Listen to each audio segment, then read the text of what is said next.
प्यारी साथ संगत जी, प्यार से कहना धन निरंकार जी। आशा करती हूँ कि सतगुरु माता जी की कृपा से आप सभी अच्छे होंगे। आज मैं आप सभी के लिए एक नई साखी लेकर आई हूँ।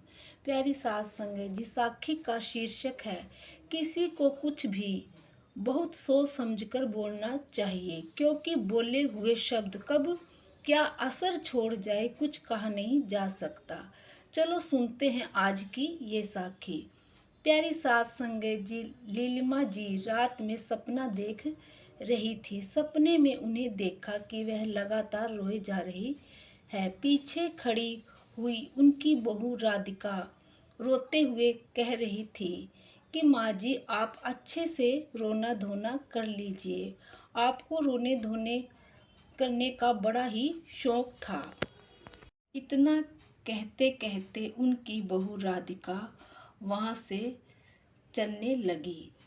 लीलिमा जी अपनी बहू के पीछे पीछे उठकर चल दी। जब लीलिमा जी की नज़र अपने घर के आंगन के बीचों बीच जमीन पर पड़ी तो वह हैरान हो गई, क्योंकि आंगन के बीचों बीच उनकी प्यारी बेटी रूही का मृत शरीर पड़ा हुआ था। अपनी बेटी को ऐसे देखकर लीलिमा जी फूट फूट कर रोने लगी। अचानक से उन्हें लगा जैसे उन्हें कोई जोर से हिला रहा हो। उनका सपना टूटा। उनकी नींद खुली तो सामने उनका बेटा राकेश और उनकी बहू राधिका परेशान से खड़े थे। राकेश कहने लगा, माँ, आज भी तूने कोई बुरा सपना देखा है? लीलिमा जी की आंखों से आंसू बह रहे थे। उनके चेहरा आंसुओं से भरा हुआ था। अपने आंसू पूछती हुई बोल पड़ी, कुछ नहीं बेटा, सच में मैंने जो सपना देखा था वह बहुत बुरा था, लेकिन वह सपना मैं भुगत चुकी हूँ। इतना कहकर लीलिमा जी कमरे से निकलकर आंगन में आकर बैठ गई।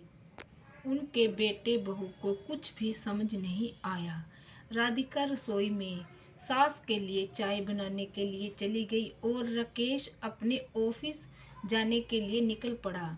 घर के आंगन में बैठी गई लीलिमा जी की आंखों में एक बार फिर से आंसू आ गए। बार बार उनके कानों में अपनी बहू के वही शब्द गूंज रहे थे जो उन्होंने अपने सपने में सुने थे कि माँ जी, आप अच्छे से रोना धोना कर लीजिए। आपको बहुत शौक था ना यह करने का। लीलिमा जी एक बार फिर से रो पड़ी। प्यारी सास संगत जी, 2 साल पहले तक सब कुछ बहुत अच्छे से चल रहा था। लीलिमा जी के बेटा बहू दोनों उनका ध्यान रखते थे। फिर भी लीलिमा जी बेटे और बहू से हमेशा चिड़ी सी रहती थी, क्योंकि उन्हें लगता था कि शादी के बाद उनका बेटा राकेश केवल बहू का हो गया है। राधिका को नीलिमा जी बिल्कुल भी पसंद नहीं करती थी। वहीं पर लीलिमा जी अपनी बेटी रूही को बहुत प्यार करती थी। रूही जब ससुराल से फ़ोन करके माँ को यह बतलाती थी कि उसका पति उसका कितना ध्यान रखता है, घर के कामों में भी उसकी मदद करता है, उसे बाहर भी घुमाने के लिए लेके जाता है, तो लीलिमा जी बहुत खुश हो जाती थी। वहीं पर अगर उनका बेटा राकेश राधिका को अगर बाहर घुमाने की बात करता था तो लीलिमा जी को बड़ा ही गुस्सा आ जाता था। लीलिमा जी की सोच बहुत ही अधूरी थी। इसी वजह से वह जिंदगी में खुश नहीं रह पाती थी। प्यारी सास संगत जी, सब कुछ अच्छे से चल रहा था, लेकिन उनकी बहू राधिका की तबीयत थोड़ी सी खराब रहने लगी। बार बार उन्हें डॉक्टर के पास जाना पड़ता था। राधिका काफ़ी कमज़ोर हो गई थी। डॉक्टर ने जब राधिका का चेकअप किया तो पता चला कि राधिका के शरीर में खून की कमी है। इसी वजह से उसकी तबीयत बार बार खराब हो जाती है। अब ये सब नीलिमा जी को अच्छा नहीं लग रहा था।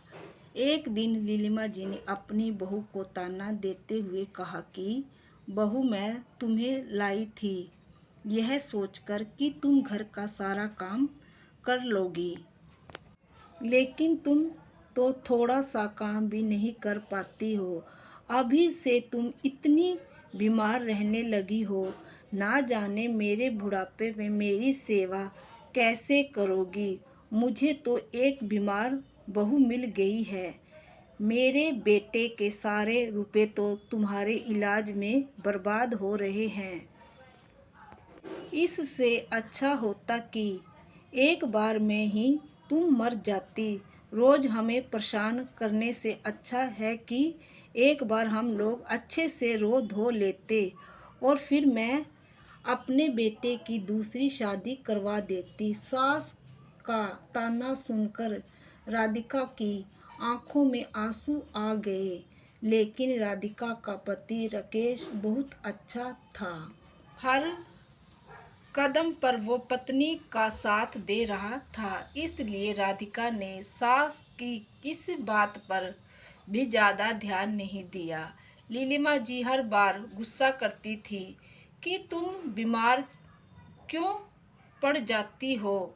उन्हें तो बार बार बहू का डॉक्टर के पास जाना बहुत बुरा लगता है। वो सच में सोचती थी, अगर मेरी बहू एक बार सच में मर जाए तो मेरे बेटे की मैं दूसरी शादी करवा दूंगी। यह बहू तो बिल्कुल भी ठीक नहीं रहती। आखिर समय बीत रहा था।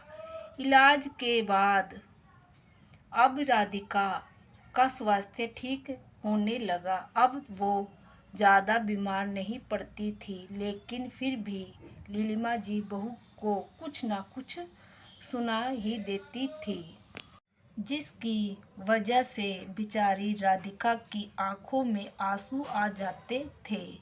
लेकिन कहते हैं ना प्यारी साथ संगत जी, जो इंसान दूसरों का बुरा चाहता है उसके साथ खुद के साथ भी बुरा हो जाता है।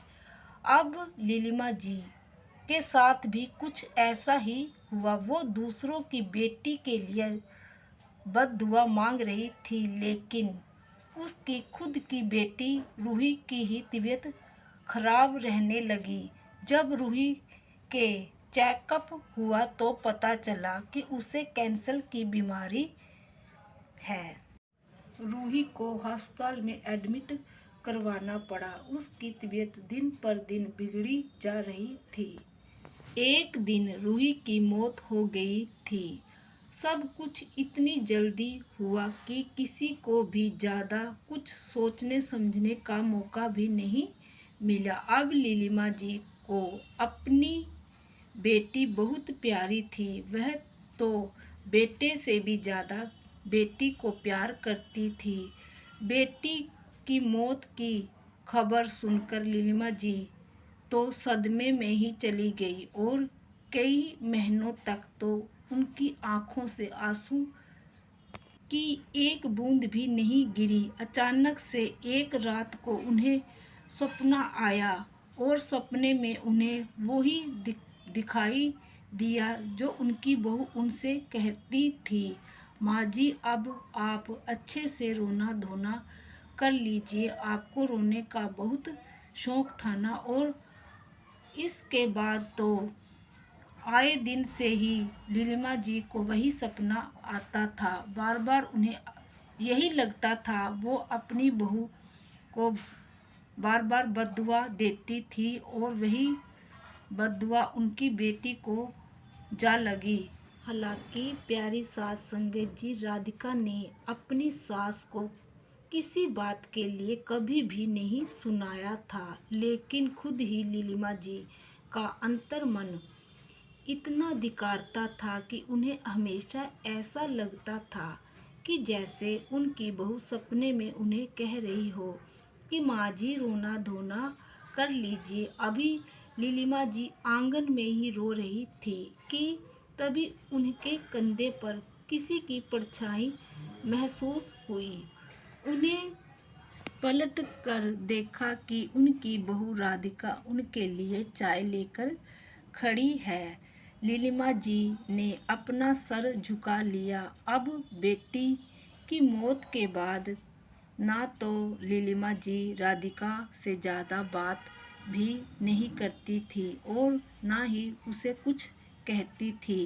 नीलिमा जी ने खामोशी अपना ली थी और खामोशी की वजह से वो दिन पर दिन बीमार ही रहने लगी थी। लेकिन उसके किए हुए कर्मों का फल तो उसने भुगतना ही था।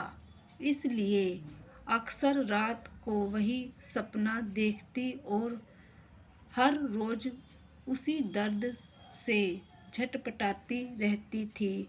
प्यारी सास संगत जी, कुछ लोग बददुआ देने से पहले यह नहीं सोचते कि अगर यही बददुआ किसी अपने को लग जाएगी तो क्या होगा। तभी तो कहते हैं कि किसी को भी कुछ भी कहने से पहले सोच समझ कर ही कहना चाहिए, क्योंकि बोलते हुए शब्द कब क्या असर कर जाए कुछ नहीं कहा जा सकता है। इसलिए किसी को भी बददुआ ना दे।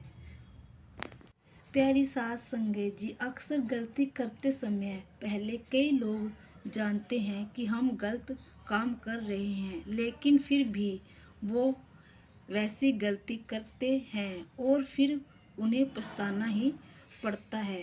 प्यारी सास संगत जी, आज की साखी आप जी को अच्छी लगे तो वीडियो को लाइक शेयर करना ना भूलिए जी। बड़े प्यार से कहना जी। धन निरंकार।